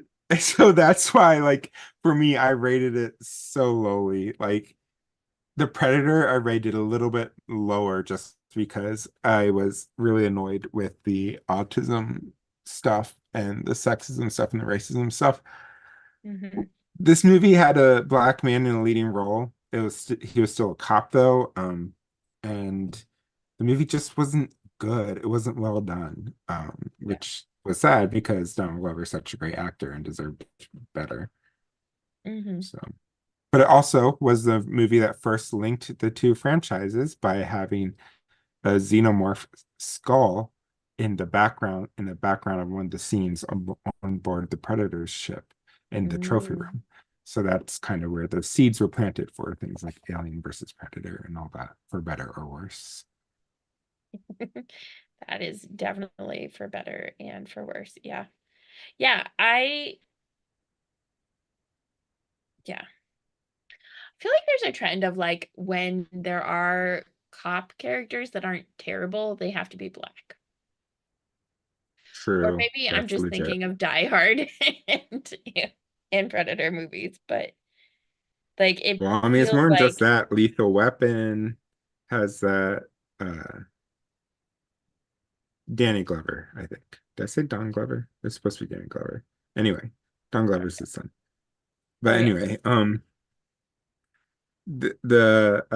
but yeah, just so many movies have that trope. Lethal Weapon, I said, but also what's the other one I'm thinking of? Oh, Beverly Hills Cop with Eddie Murphy is another great example of that. Yep.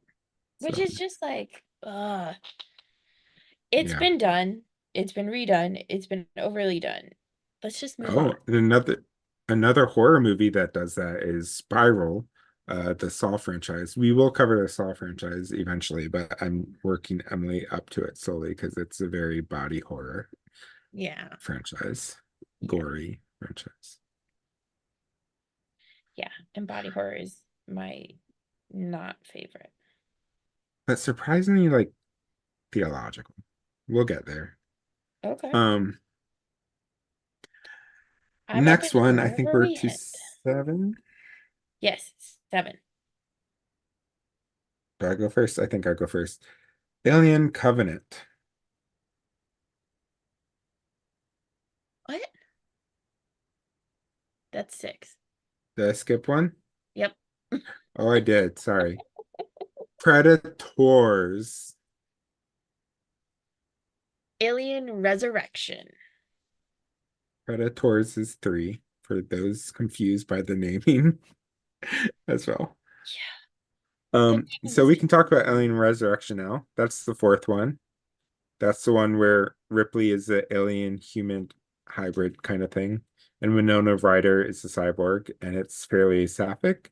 So like that's the parts I like. Literally, the rest of it I don't like, which is very sexist, full of assholes, very capitalist, very cheesy and like low production value. And also, it was written by Joss Whedon, and it kind of just reeks of that, like it his shows. brand of sexism of having a skinny white girl who can do magic powers. And that means I'm empowering women, and yet they're treated awfully and tortured, and it's just gross. Um, so that's why I ranked it pretty low. You ranked it, I ranked it higher because I forgot that this was the one where the assholes don't die. yeah, yeah. I would have ranked it lower if I had remembered that the assholes don't die and that Winona Ryder was the AI and a fantastic and then gets Yeah, it was killed fun. all on her And own. there's a little sapphic. Well, she doesn't die. She makes a tan. Oh no, I thought yeah, She dies and then comes back because of that's Ripley's magic powers. right. The magic powers of Ripley. Because why would we have just like non-magic humans being awesome? Mm-hmm. Specifically, non-magic women being awesome, I should say. Mm-hmm. Mm-hmm. Yeah. So we Yeah. both ranked that a 3. And do I have Jeremy's ranking? Yeah, he also rated it a 3. This is so funny. The randomness of her ordering. Okay. Okay. And now our sixth, right? Yes. Do I I go already first? spoiled mine, so Alien Covenant. Okay. Do we talk about Alien Covenant now or after I say mine? After you say yours. Okay, and then I have Prometheus. So we can talk about both. Yes. Alien Covenant, I'll start there. Um, I don't know. Now we're to the part where like all of these are fine for me, but they're not like great. We're in that ranking for me. So it's like it's good. I like the horror route.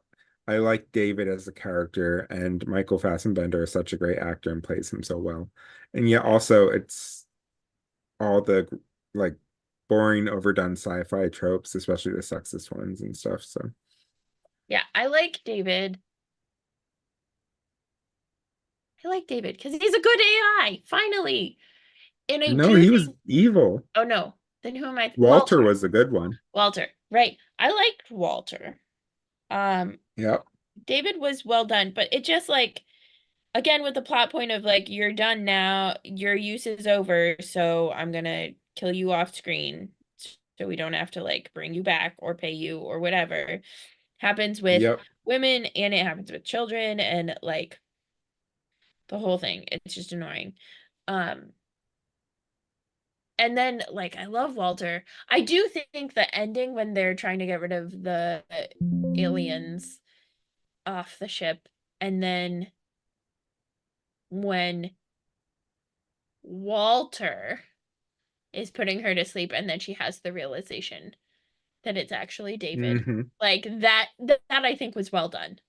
Like that got me. I Right. didn't I there was like always this question between is it really Walter? Is it David? Who knows? Yep. Um yeah. So I think those were well done. Yeah. Agreed. I ranked it a 7 and you did as well. Um, Inter- 7 jazz hands. Now we can get to Prometheus though, which I ranked under Alien Covenant and you ranked over Alien Covenant. Oh. Okay. Alien Covenant was the third worst for you, so you ranked it real low. Alien Covenant was the third worst or Prometheus was? For you, Alien Covenant was your third worst that you just ranked it, or that you put it in your ranking here. Oh, here. Yeah. Oh yeah. Yeah, because again, I forgot all the things. But I put Prometheus pretty Even high. though that was the one we watched most recently. I mean, but I was really mad about David. Yeah, I was that's really true. mad And that also, David turned evil, which we kind of maybe knew like that he turned on the one person that was actually kind to him yeah, and right, killed her. And killed her in such a terrible, horrible, like medicine right. and science is evil kind of way. I really Yeah, didn't like that. And so that's agreed why I think it was so low on my for these sure. rankings. Yeah. Prometheus was the one before that. Okay. Mm-hmm. With Charlize Theron. Yeah. And I don't know, like there are things about it that I didn't like. Like there's the like, oh my gosh, how many times is Wayland gonna try and meet some alien and die because of Right. it? Right. And I really was annoyed by the year of our Lord, right? Like where the faith person is like, I just Yeah. but also,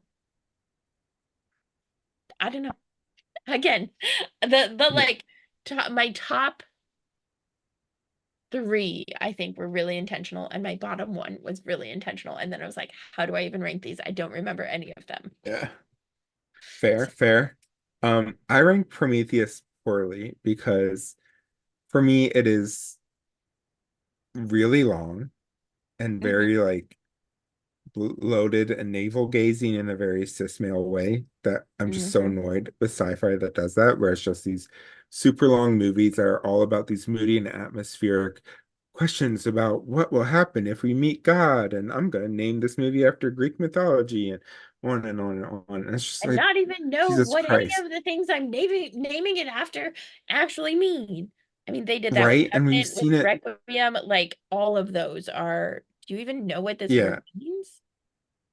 yeah. The Prometheus, I think, was a little intentional more so than the other ones, but even so, it's just like so. I'm just so over it. Like we've seen it in sci-fi, and there are definitely ways you can do it well. But when Mhm. it's done like this, it just feels it's like the exact same plot, first of all, of Alien versus Predator, Yep. except without the predators. But it's like almost beat for beat the Yeah. same plot, except just extended well beyond the hour and a half of Alien versus Right. Predator Yeah. Way 2, two longer and a than I half needed it hours to for be. Prometheus. But Yeah. it just, yeah, I didn't like it. And I didn't like that humans were created by white giants. Yeah. That was so bad. Which, like, I don't know, one of mine that we'll get to is like, why did I rate it this high despite some of the stuff? Hmm. But yeah, I'll explain. Yeah. I rated this one a 5.5 jazz hands, and you rated it a 6.5 jazz hands.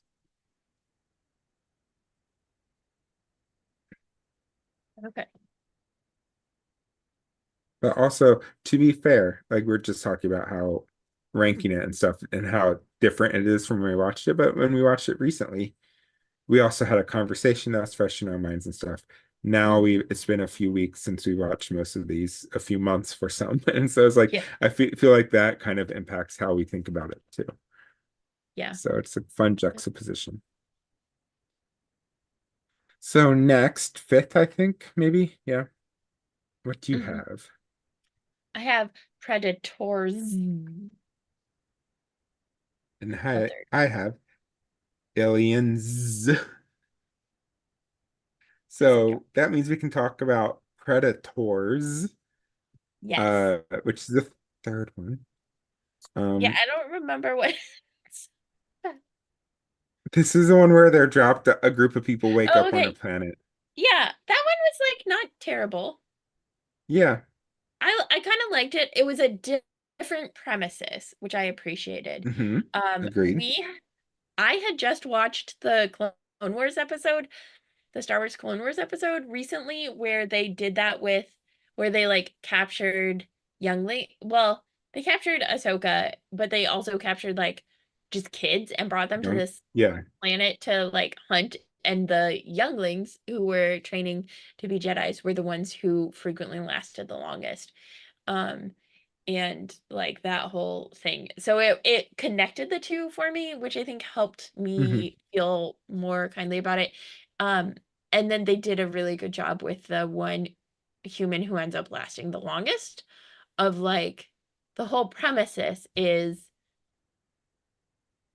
the humans like apex predators are dropped on this planet to be hunted by predators.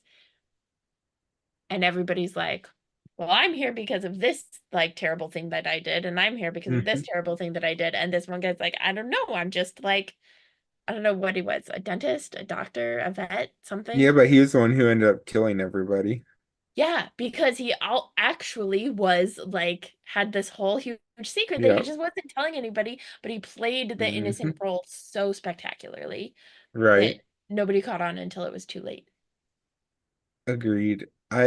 This one I ranked where I did because it is good. Like I ranked above Prometheus, but below Alien Covenant because it's a really solid film. I like it. It's fun. It's an interesting twist on the Predator movies we have seen thus far. Hmm. And it has some really cool twists and turns, like you're saying. And so, so for me, it's like solid middle ground. Yeah. It's nothing necessarily super special, but it's still like very solid and fun, and I enjoyed it. Hmm. So now we're to our fourth. Do I go first? You go first. I don't know. We got switched around a couple Yeah, times. it doesn't really matter. Okay, I did Predator, the first one. And I did Aliens, the second one. Yep. So now we can talk about both. Yeah. Um, which one do we want to talk about first? Let's talk about Predator because you ranked Predator significantly lower than I did. So I'm curious why. It's still towards the middle, but like the bottom end of the middle. Yeah, it's in the like I don't remember kind of thing. It was like I remember that it was about like the US military intervention in Latin America, which Hmm. automatically ranks it low. Yep. Um, because I don't like that. It is bad Hmm. that we do that, and it's not shown as terrible as it should be. Um, like that, I don't think, I think for the most part, the Alien and Predator movies don't really dig into colonialism as much, except for maybe Prey. And so Hmm. when they portray it, since they're not digging into it, they're just like supporting it. So that was a big part of why I was like, meh. And then there's Yeah. just like all these like steroid bros, steroid gym bros. Um, and I was just like, like I know that's the one with the Yeah. like, ugh, and Brooke and I did it for our Yep. TikTok, and like, and then my phone flipped it around mirror style, so it didn't even come out right. But um, it just, yeah, it's just like, Yeah. and I Fair, haven't seen fair. it since August. So Yep. there's that. What about you? I I like it because it is, I think, honestly, the second best Predator movie. Um, yes to everything you said, and that's very problematic. And also, in some small ways, I feel like there's places with enough room to deconstruct some of the stuff and the ways in which, like, every single person dies except for the one woman from that they kidnapped who makes it to the end, and also Arnold, who was the only person who was not military who was brought in to do it. And so there's some things that I think are interesting there or can be at least expanded or deconstructed, even if it wasn't intentional. And Hmm. it also is the first of the franchise and like a really good action suspenseful movie and clever in some ways, even though the heat vision is really poorly done. It's That's still like so the whole let terrible. me dip myself in mud and hide myself and stuff. Very, yeah, That's, yeah. was done well, I thought, and stuff. So it was cool. And the cool concept, like we don't really see, we haven't really seen this notion of humans being the prey for Yeah, that's true. game, like game hunting, not like hunting for food, but hunting for sport. Like it was one of the first, I think, to really do that. Can I have Yeah, I feelings? remember something else that did that, but yeah, Yes. I I was What, just, think Susanna? I was the just wondering if I protection. could have feelings again. Yes. Of course, have all the feelings. I was like, I remember this is the first time I was like actually drinking while watching these, and I was like, oh no, please don't be, oh no, they're making the magical Native American again. Like, I remember feeling Yeah. about the one character, like, oh no, here we are, we're talking about Native peoples, That's and we're true. making them Yeah, the one magical, like, soldier. ooh, magical, and it would just, Yeah, like, really bothered me to my core, like, for sure. Yeah. So yeah, that's definitely fair too in the ways that like I was saying there are Thank you spaces for where you remembering can that. Yeah. deconstruct some of that. And then there are also places where I just think that there are some things are just assumed and in the Hollywood lore and this very colonial thing. And that's one of those tropes that's very bad and shitty. Um, Hmm. Similar to like the magical Negro trope, which we talk about in our Black Guy Dies first episode too. Yep. Yeah. Similar but different. Yeah. Yeah. So all of that. We didn't rate these ones, that's right. Yeah. So next, Aliens. Aliens. It's good. That's what I'll say about like it's a solid action movie. I Yeah. I love the intentional twisting of an action hero to having this, especially in the era of Predator, where the action hero is this big buff Arnold Schwarzenegger, and now we get Ripley, a Ripley competent again. Yeah. woman who is the Yep. action hero who saves the day, who's in the poster has her with a giant gun. I think you can see the poster on the screen right now with the giant gun, like in the poster, and then a child in one arm is like such an action movie thing, and to have it being woman fronted that had just never really been done before in that way. Yeah. So it's cool. Yeah. But And it's also, like still the yeah, AI is like questionable AI, but then like he turns becomes out good at the end. not Bishop. terrible. Yeah. Yeah. A good bishop. Yep. And how it's very much like this one, I think out of all of them talks about out of all the alien films, talks the most about colonialism. Some ways not great, and some ways just very much at the time of the 80s is Mhm. kind of like imperialism's fine, but also the whole point where the humans were these buff capitalistic military dudes and were being slaughtered by these aliens. Yep. So yeah, so for me, it's good, but it's not It's quite in my good. top three, which we're getting to. Yeah. How did we rank them for the episode? How do we rate them? We rated them 7.5, both of us. This is fascinating to look at like how Mhm. we rated them and then where they landed. Yep. Uh, Now to our was it? third choice, Yes. bronze medal, since we're in almost Olympic season. Uh-huh. Alien versus Predator. And I have Alien Cubed the Assembly Cut. So we can talk about both. Which would you prefer to start with? Okay, Alien versus Predator. Terrible trope of aliens built the pyramids. That's awful. And Hmm. I think it is reflected even in my rating of this episode for this episode that I have like my rating for the episode, like with all the things, and then my rating Hmm. for, and this is the reason why it rated so high, the protagonist and what she does and how she navigates a world where the predator is after the alien and not after her, but she could easily be collateral damage. Hmm. And she takes that on and figures out a way to win. And she is a Black woman. Yes. The end. That is the only redeeming thing for me about the movie is her character. But Yeah. the rest of the movie is so abysmally bad for me that I rate it as lowly as I do, which is my least favorite choice. The character is amazing, and the movie is just so shitty beyond that.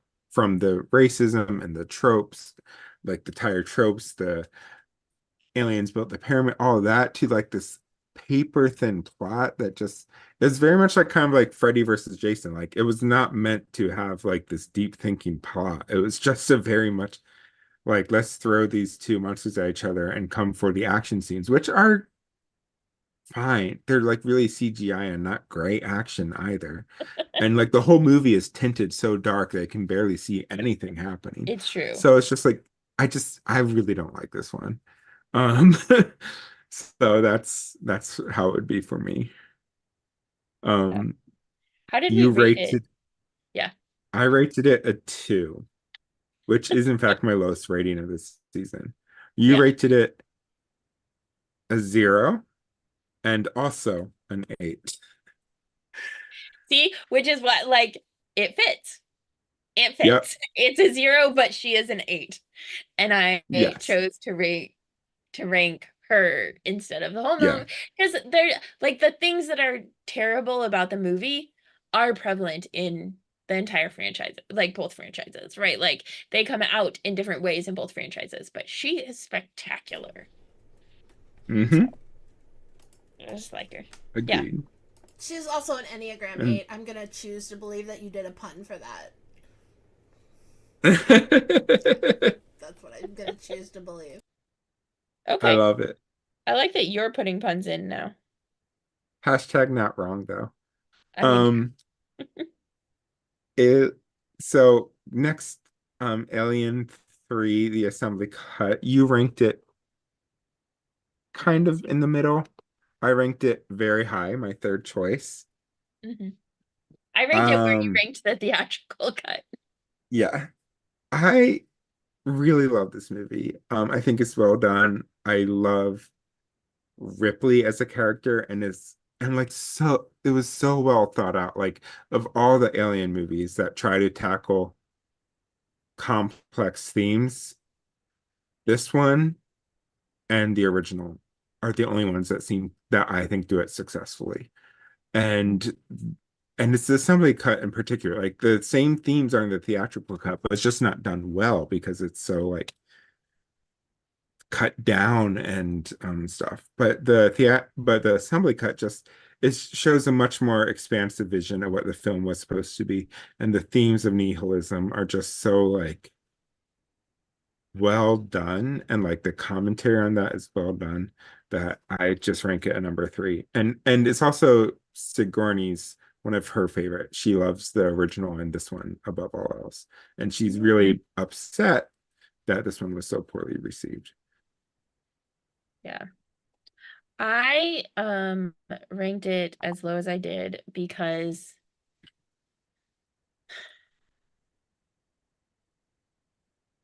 I think for me it it was, I mean, better than the theatrical, obviously. Um and also it like it just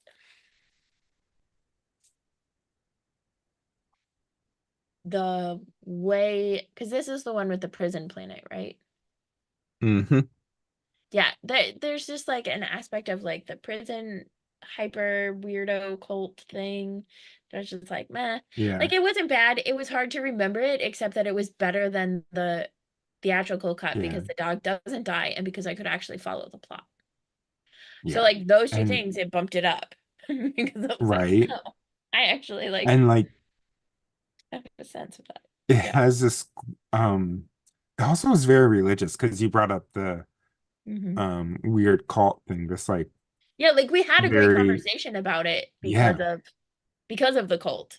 But Yeah, and so it's just like fascinating, and like I feel like I don't know, it's just so good, and like the Malcolm X character was yes. interesting too in that, and was like all the characters in that movie felt like they had a level of pathos in the assembly cut. The theatrical cut, like whole character arcs are cut out, and a lot of the side characters are just killed off screen or just disappear Yeah, mysteriously. that's terrible one. But yeah. But the assembly cut, like pretty much all the characters have like some level of pathos and agency, and we have like these character arcs for them and stuff. And just this like character who is just obsessed with seeing the alien again to see destruction and carnage and releases the alien. That whole subplot is so cool. And we lose it in the Mhm. theatrical cut. So Yeah, it's true. It's true. Well, that one I gave a 9, and you gave a 9. Well, okay. I did like the Malcolm X guy, who Yeah. I just kept calling Malcolm X because that's the glasses he wore. Yeah. And I can never remember anybody's actual names So in these. now our silver medal, our second choice. Coming in second place, I put Alien. And I put Prey. So we can't talk about them yet. And Our then first choice, though, for by gold process of tie, what elimination. ends up being tied for gold medal. Yep. You picked, or I picked Alien, and And I you picked picked. Prey. Da, da. Yay! Yeah. So the both are just so good. So like I can see why they were both clearly the first and second place for us. Like I'm totally Mhm. unsurprised. Um Alien got a 9.5 for me and an 8.5 for you, and Prey, of course, we didn't rate because of the movie commentary. But still, like both ranked very high for us, higher than pretty much any other one in the movie, Mhm. in Yeah. the series. Um, Yeah, I rated Alien 3 simply cut higher, but that is yeah. all. Yeah, just barely higher. Yeah, I let's talk about Alien then. Okay. Well, for me, like both are so well done that like it was really just a hair's breadth difference for me because the reason I rank Alien number one though and wins out is because it has like it's awesome in all the ways. It has Ripley in it, who's just right from the beginning an amazing character, and the way they intentionally twisted the plot so that you think that it's the hero is going to be Bob Scarrett, the leading man of the day, and then it ends up being Sigourney Weaver, at that point fairly unknown actress, Mhm. who you don't think is going, who's very also clearly not the love interest of the leading character. So there's like no reason why the average moviegoer would think that she is going to be the awesome Mhm. badass action hero that she is, and also sensible from the very beginning, and trying to Mhm. quarantine and all that stuff. Yeah, Quarantine right. helps, especially in pandemics. um, Quarantines are there so for a reason. yeah, and the fact that like Ripley now has become like pretty much every badass woman character from Buffy to Alice in the Resident Evil series and stuff like that have a lot of their origin in Ripley. And I would even say A Nightmare on Elm Street, Heather Langenkamp, who plays Nancy. I feel like the reason that Nancy is more than just the average final girl of movies up until that point is partly because of Ripley, partly because of Ripley Mhm. being this not damsel in distress, but always kind of taking the action and trying to make the right choice from Mhm. beginning to end. Um, and so all those reasons I rank it high.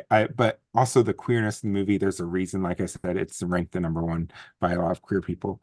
Mhm. And the only reason I rank it higher than Prey um, is because this movie from beginning to end was just done so like with intentionality to every aspect of design in a very like near perfect way. There's still some issues with the film. There's still some unintentional racism, sexism, and all that stuff. And yet it's just like very well thought out from beginning to end in a very like the director's cut of Alien, for instance, only has like 3 minutes of extra footage because when they approached Ripley Scott with it, they asked him like, "What we want you to do director's cut," and he's like, "I honestly not sure what I could change because I feel like I it's the best version of the film as it is," and not like he's saying it's the best movie, but just saying I think I edited it already to make the film I want to tell, and I just think that shows.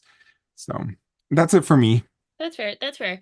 And I think part of my like Ripley was awesome, and I mean we talked about it, right? They wrote that character to be a man and then cast Mhm. Sigourney Weaver in it, which is probably the only reason why she's as good as she is, honestly, Mhm. based on like men and what they do.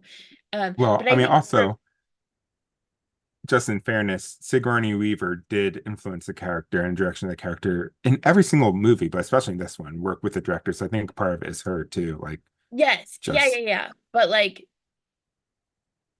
if they had written it originally to be a woman, they wouldn't have done it so well. And yeah, there's no agreed, amount of Sigourney Weaver that could have fixed it. agreed. You know. But also, I think my coming into it, having never seen it and not seeing it early on before right, like I have horror films where there are strong women who are right, like I am more used to that, and so it's not Hmm. it doesn't hit me as the new thing the way that it hits you. um I think that's my theory Yeah, for why I didn't do Alien fair. higher.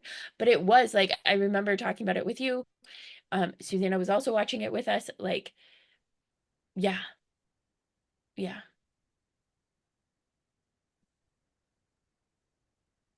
yeah. Susanna, did Yeah. you have thoughts on Alien? Ripley, On Alien, the very first you're one. muted. No, well, they can hear me. You couldn't. Okay, on Alien, the first one. Yeah. Hmm. I think what you just said sounded pretty on spot for me. That it was pretty clear that like it was not originally made for a woman. That's why it was good. Um, that's what. So I mean, like I that was just the only thing that I really felt about it. And Hmm. also like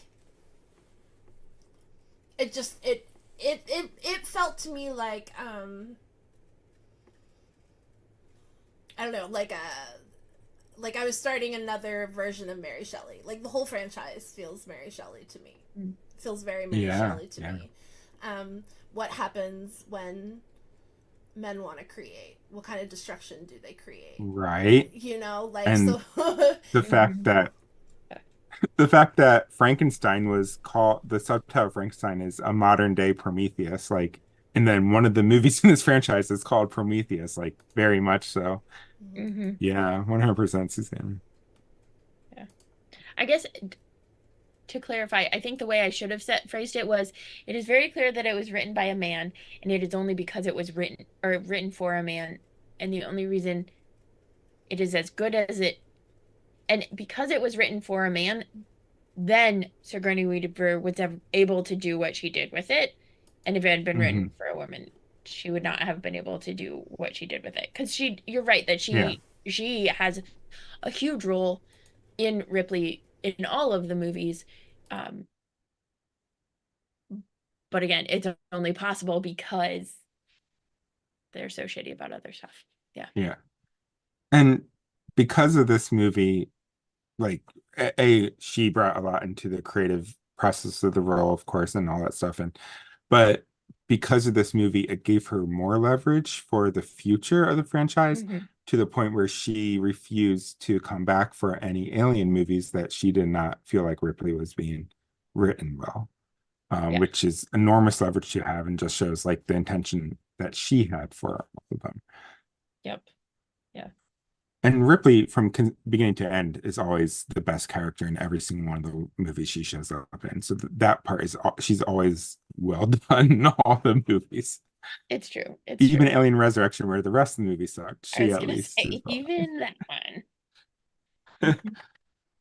Yeah. So then we can talk about Prey, though.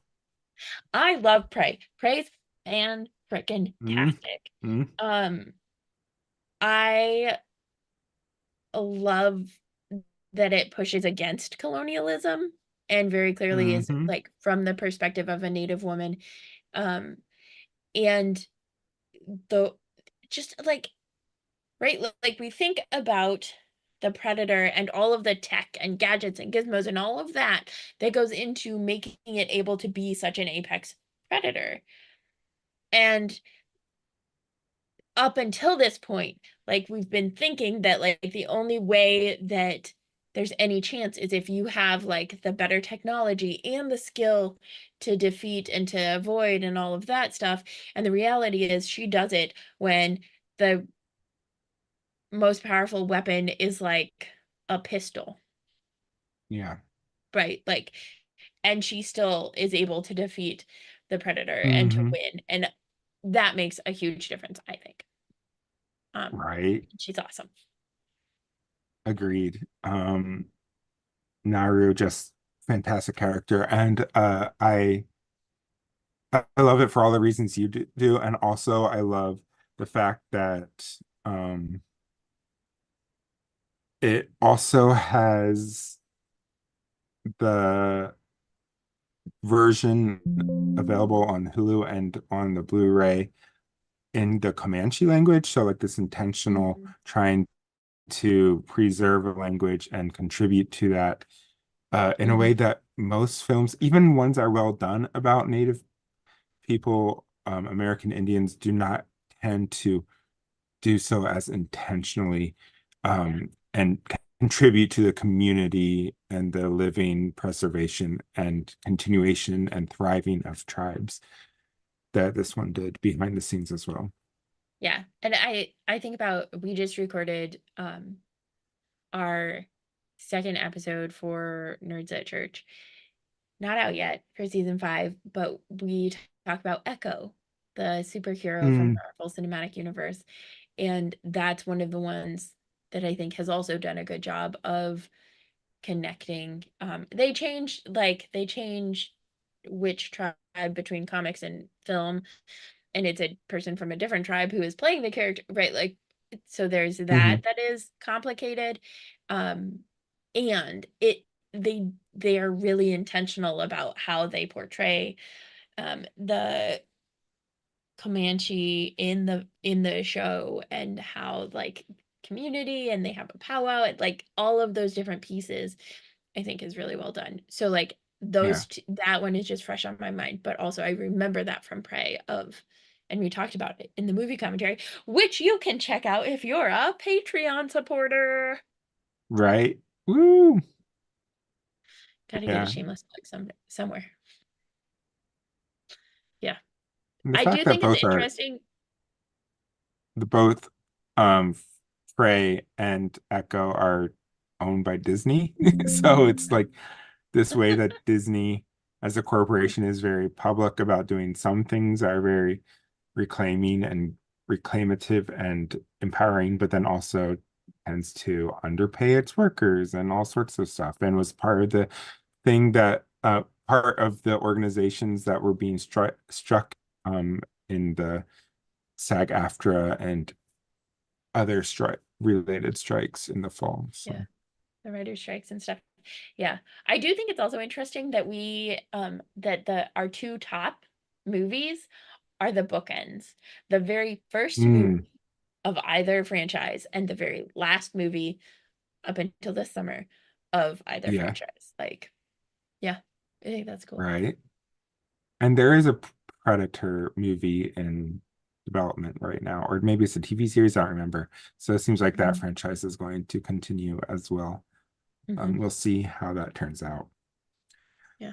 Um, well, I guess we didn't do this for Star Wars because it's kind of hard for Star Wars since Star Wars isn't necessarily a killing franchise as much as it, like people die a lot in Star Wars, but this Yeah. one it's intentionally horror for a lot of it. So, do you have a favorite kill from the entire franchise? The one that Yes. hits the top?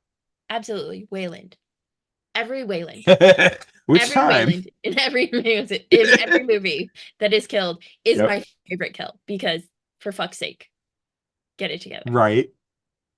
I The worst. yeah, I mine is I love body horror in a way that Emily does not. So my favorite tend to be body horror ones. So Mhm. the pregnant people scene in Alien versus Predator Requiem Cool. just Cool. kind of, and the doctors in that scene was just like this really body horror, grotesque, very gory kind of thing.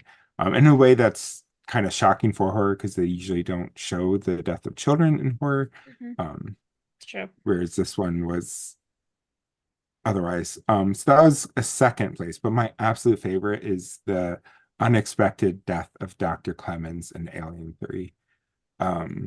When he just has the alien burst through his head as he's talking to Ripley, and you think that they're forming a love interest and all this stuff, and you think he's going to make it, and then he just dies. And that tied in first place though with the original chest burster scene, because that still is like such a jump scare moment, even though I know it's coming. Like it just is still so visceral, and the way it's been done, parodied and stuff in pop culture, and just such a pop cultural moment. Yep. Yeah. So what about you, dear listeners and watchers? Yeah. What's your favorite kill from the entire franchises? Let us know in the comments, please. We'd love to hear from you, or write us angry or not angry email. Indeed. So we already announced our which season picks, but we'll announce them again. So we'll do every other one, and yours I think is the first one. Yeah. We did it not quite every other, but we can do Yeah. the ones that we